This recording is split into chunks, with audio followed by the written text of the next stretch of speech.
അങ്ങനെ കല്യാണമെല്ലാം കുഴപ്പമില്ലാതെ നടന്നു. കല്യാണം കഴിഞ്ഞതിന് ശേഷം അവൾക്കൊരു സത്യം മനസ്സിലായി. തന്റെ ഭർത്താവിന് തന്നോട് യാതൊരുവിധ സ്നേഹമോ അടുപ്പമോ ഒന്നും തന്നെയില്ല. അവൾ സ്നേഹത്തോടെ എന്ന് അടുത്തൊന്നിരുന്നാൽ തന്നെ അയാൾക്ക് എന്തോ ഒരു ആ, ദേഷ്യം പോലെയാണ്.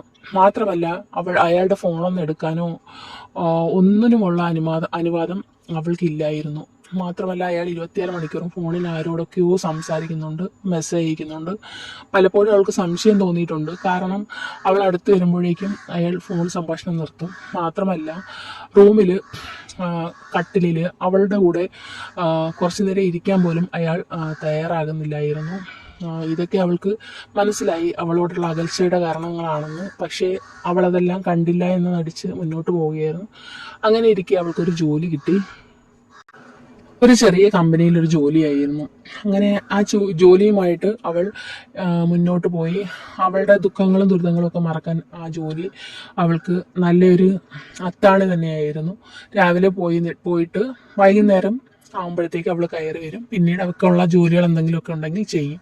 അങ്ങനെ പൊയ്ക്കൊണ്ടിരിക്കുകയായിരുന്നു. അങ്ങനെ ഒരു ദിവസം ജോലി കഴിഞ്ഞ് വന്നപ്പോഴേക്കും വീട്ടിൽ ആരുമില്ല. കതകെല്ലാം അടച്ചിരിക്കുന്നു. അവൾ അമ്മയെ ഫോൺ വിളിച്ചു. അമ്മ വീട്ടിലാരും ഇല്ല. അമ്മ പറഞ്ഞു ഞാൻ ജോലി കഴിഞ്ഞ് കുറച്ചും കൂടെ കഴിഞ്ഞിട്ടേ എത്തത്തുള്ളൂ. പിന്നെ അച്ഛനെ വിളിച്ച് നോക്കാൻ പറഞ്ഞു. അച്ഛനെ വിളിച്ചപ്പോൾ അച്ഛൻ ഇവിടെ ഇല്ല. അച്ഛൻ ഒരു കൂട്ടുകാരൻ്റെ കൂടെ കുറച്ച് ദൂരം വരെ പോയിരിക്കുകയാണ്. അപ്പോൾ ഭർത്താവിനെ വിളിച്ചപ്പോൾ ഫോൺ എടുക്കുന്നില്ല. അവൾ അങ്ങനെ കുറച്ചു നേരം വെയിറ്റ് ചെയ്ത് നിന്നു. സാധാരണ ഭർത്താവ് വീട്ടിലുണ്ടാകാറാണ് പതിവ്. ജോലിക്ക് അങ്ങനെ പ്രത്യേകിച്ച് ഒരു ജോലിക്കും പോകുന്ന ഒരു മനുഷ്യനല്ല. അമ്മയുടെ അച്ഛൻ്റെ ചെലവിൽ ജീവിച്ചു പോകുന്ന ഒരാളാണ്. അപ്പോൾ ഭാര്യയ്ക്ക് ജോലിയായപ്പോൾ കുറച്ചും കൂടെ ഒരു സഹായമായി. അപ്പോൾ ഒട്ടും ജോലിക്ക് പോകണ്ട എന്നുള്ള ഒരു അവസ്ഥയിലാണ്. അങ്ങനെ സാധാരണ അദ്ദേഹം വീട്ടിൽ കാണുന്നതാണ്, ഇന്ന് കാണുന്നില്ല. അങ്ങനെ അവൾ കുറച്ചു നേരം വെയിറ്റ് ചെയ്ത് കഴിഞ്ഞപ്പോഴേക്കും ഉണ്ട് വേറൊരു കൂട്ടുകാരൻ്റെ വണ്ടിക്കകത്ത് വന്ന് ഇറങ്ങുന്നു. അയാൾക്കാണെങ്കിൽ ഒരു പൊടി ലെവലില്ല. കതക് തുറന്ന് അകത്ത് കയറി കട്ടിലൊരു കിടപ്പ്. പിന്നെ അവൾ കയറി അവളുടെ ജോലികളും കാര്യങ്ങളും എല്ലാം ചെയ്തു. അയാൾ ഉണർന്നു കഴിഞ്ഞപ്പോഴത്തേക്കും അയാൾക്ക് ഭയങ്കര ദേഷ്യം. ചുമ്മാതെ അവളെ പിടിച്ചു തള്ളാനും അടിക്കാനും ഒക്കെ തുടങ്ങി. നീ ഇറങ്ങിപ്പോണം, നീ ഇവിടെ നിൽക്കാൻ പാടില്ല എന്നൊക്കെ പറഞ്ഞുകൊണ്ട്. അവൾക്ക് കാര്യം മനസ്സിലായില്ല. നീ ഇപ്പൊ തന്നെ നിന്റെ വീട്ടിലേക്ക് പോകണം, എനിക്ക് നിന്നെ കാണണ്ട, നിന്നെ കാണുന്നത് എനിക്ക് ദേഷ്യമാണ്, നിന്നെ ഞാൻ ഇഷ്ടപ്പെട്ടല്ല കല്യാണം കഴിച്ചത്, നീ ഇറങ്ങിപ്പോയെന്ന് പറഞ്ഞ് ബഹളമായി. അമ്മായിയപ്പനും ഒക്കെ ഇടയ്ക്ക് കയറി നിന്ന് നീ എന്തുവാടാ അങ്ങനെയൊന്നും കാണിക്കരുത്, അടങ്ങിയിരി എന്നൊക്കെ പറഞ്ഞു.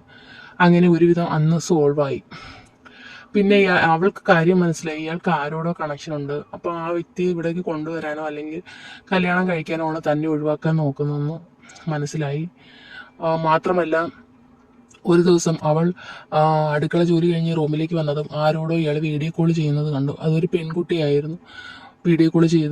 പെൺകുട്ടിയാണ് വീഡിയോ കോൾ ചെയ്യുന്നതെന്ന് അയാൾക്ക് മനസ്സിലായി. അവൾക്ക് മനസ്സിലായി. അവളെ കണ്ടതും പെട്ടെന്ന് ഫോണങ്ങ് മാറ്റി. പിന്നെ അവൾ ആലോചിച്ചപ്പോൾ തന്നെ ഇഷ്ടമല്ലാത്ത ഒരാളോടൊപ്പം ജീവിക്കുന്നതിനെക്കാട്ടിയും നല്ലത് അവരുടെ ജീവിതത്തിൽ നിന്ന് ഒഴിഞ്ഞു കൊടുക്കുന്നതാണ് നല്ലതെന്ന് അവൾക്ക് തന്നെ തോന്നി. അവൾ എല്ലാവരും പോയി കഴിഞ്ഞപ്പോൾ പിറ്റേന്ന് രാവിലെ തന്നെ സാധനങ്ങളെല്ലാം വാരി കിട്ടി സ്വന്തം വീട്ടിലേക്ക് പോയി. എന്നിട്ട് ഒരു കുറിപ്പ് എഴുതി വെച്ചു. എന്നെ വേണ്ടാത്തടത്ത് ഞാനിനി ഒരു നിമിഷം പോലും തുടരാൻ ആഗ്രഹിക്കുന്നില്ല. ബന്ധം വേർപ്പെടുത്താൻ എന്നെ ഒന്ന് സഹായിച്ചാൽ മാത്രം മതിയെന്ന് എഴുതി വെച്ചിട്ടാണ് അവൾ വീട്ടിലേക്ക് പോയത്. വീട്ടിൽ ചെന്ന് അവളുള്ള കാര്യം പറഞ്ഞു. പിന്നെ അവൾക്ക് കുട്ടികളൊന്നും ഉണ്ടായിരുന്നില്ലല്ലോ.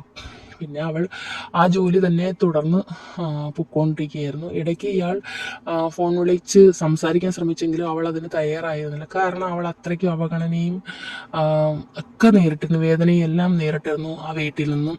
അയാൾ അവളോട് ഒരു വാക്ക് പോലും സ്നേഹത്തോടെ സംസാരിക്കുക ഒന്നും ചെയ്തിട്ടില്ല.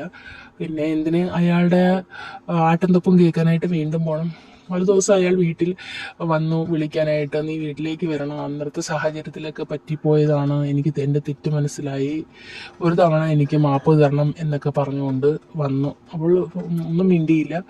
പിന്നീട് അവരുടെ അമ്മ വിളിച്ചപ്പോഴും പറഞ്ഞു, മോളൊന്നും കൂടെ ഒന്ന് ക്ഷമിച്ചുകൂടെ, ഇനി അവ അങ്ങനൊന്നും കാണിക്കത്തില്ല. അപ്പോൾ അവൾ പറഞ്ഞു, എനിക്ക് ആലോചിക്കാൻ കുറച്ച് സമയം വേണം. കാരണം അദ്ദേഹത്തിൽ നിന്ന് ഞാൻ നേരിട്ട അവഗണനയും വേദനയൊന്നും എനിക്ക് ഉടനെ ഒന്നും മറക്കാൻ പറ്റില്ല.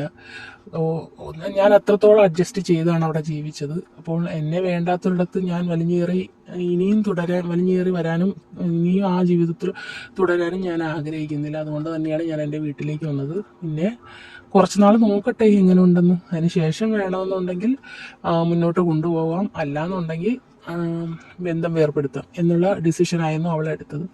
അവളുടെ ജോലിയും ജീവിതവുമായിട്ട് നല്ല രീതിയിൽ പിന്നെ മുന്നോട്ട് കൊണ്ടുപോയിക്കൊണ്ടിരിക്കുകയായിരുന്നു.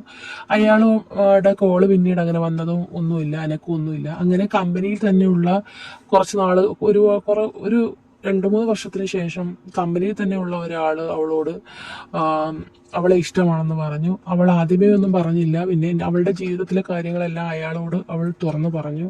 ഇങ്ങനെയൊക്കെയാണ് എൻ്റെ ജീവിതത്തിൽ നടന്നിട്ടുള്ളത്, അപ്പോൾ ഇനിയൊരു ജീവിതത്തെക്കുറിച്ച് ഞാൻ ചിന്തിക്കുന്നില്ല.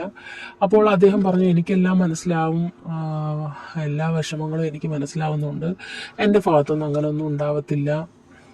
കാരണം അയാൾ ഒരു കല്യാണം കഴിച്ച ആളല്ലായിരുന്നു. അയാൾക്ക് കല്യാണം വീട്ടിൽ നോക്കിക്കൊണ്ടിരിക്കുകയാണ്. അപ്പോഴാണ് രേവതിയോട് അയാൾക്കൊരു അടുപ്പവും സ്നേഹവും തോന്നുന്നത്. പക്ഷെ അയാളത് വീട്ടിൽ പറഞ്ഞിരുന്നില്ല.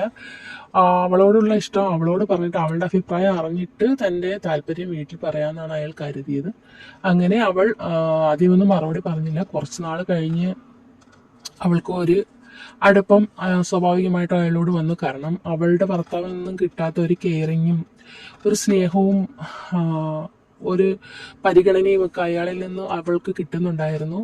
കാര്യം ഭർത്താവിൻ്റെ അടുത്തുനിന്ന് ഇരിക്കുന്നത് പോലും ഭർത്താവിന് ഇഷ്ടമല്ലായിരുന്നു. പക്ഷേ ഒരു സാധനം അവൾക്ക് വാങ്ങിക്കൊണ്ട് കൊടുക്കുകയോ അല്ലെങ്കിൽ അവരുടെ ഇഷ്ടം എന്താണെന്ന് ചോദിച്ചറിയുകയോ ഒന്നും ചെയ്തിട്ടില്ലാത്തൊരു മനുഷ്യനായിരുന്നു അവളുടെ ഭർത്താവ്. ഇദ്ദേഹം അങ്ങനെയല്ല, നല്ല ഒരു വ്യക്തിയായിരുന്നു. എല്ലാ കാര്യത്തിലും അവളോട് അഭിപ്രായം ചോദിക്കുകയും അവളുടെ തീരുമാനങ്ങൾക്ക് വില കൊടുക്കുകയും അവൾക്ക് എന്തൊക്കെയാണ് ഇഷ്ടമെന്ന് അവളുടെ ഇഷ്ടങ്ങൾ ചോദിച്ചറിയാൻ ശ്രമിക്കുകയൊക്കെ ചെയ്യുന്ന ഒരാളായിരുന്നു. അതുകൊണ്ട് തന്നെ അവൾക്ക് സ്വാഭാവികമായിട്ടും അദ്ദേഹത്തിനോട് ഒരു അടുപ്പം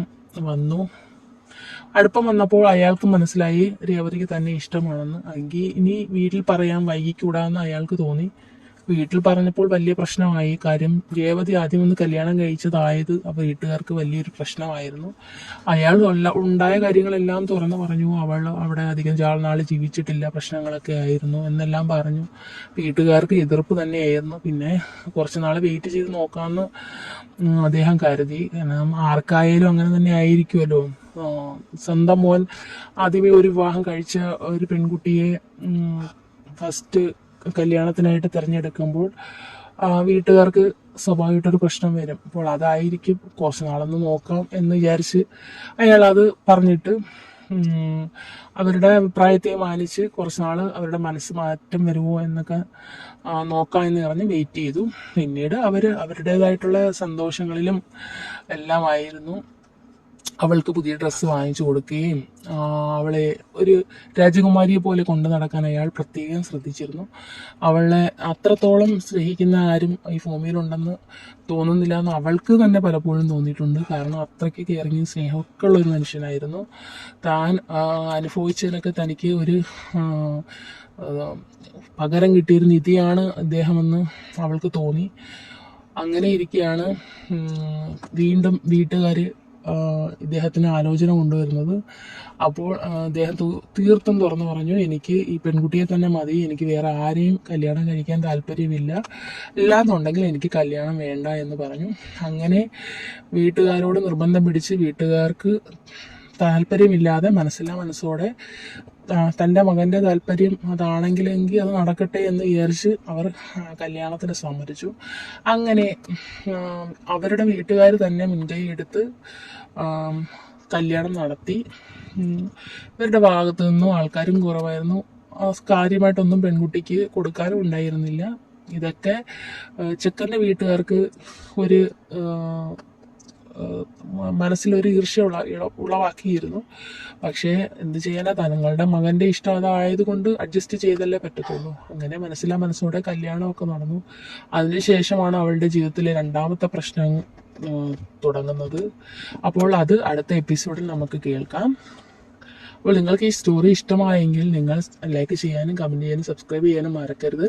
അതുപോലെ എൻ്റെ സ്റ്റോറീസൊക്കെ ഇനിയും നിങ്ങൾക്ക് കേൾക്കാൻ താല്പര്യമുണ്ടെങ്കിൽ നിങ്ങൾ സബ്സ്ക്രൈബ് ചെയ്യാനും ബെൽ ബട്ടൺ അമർത്താനും മറക്കരുത്. എങ്കിൽ മാത്രമേ ഞാൻ ഇടുന്ന സ്റ്റോറീസൊക്കെ നിങ്ങൾക്ക് നോട്ടിഫിക്കേഷനായിട്ട് വരികയുള്ളൂ.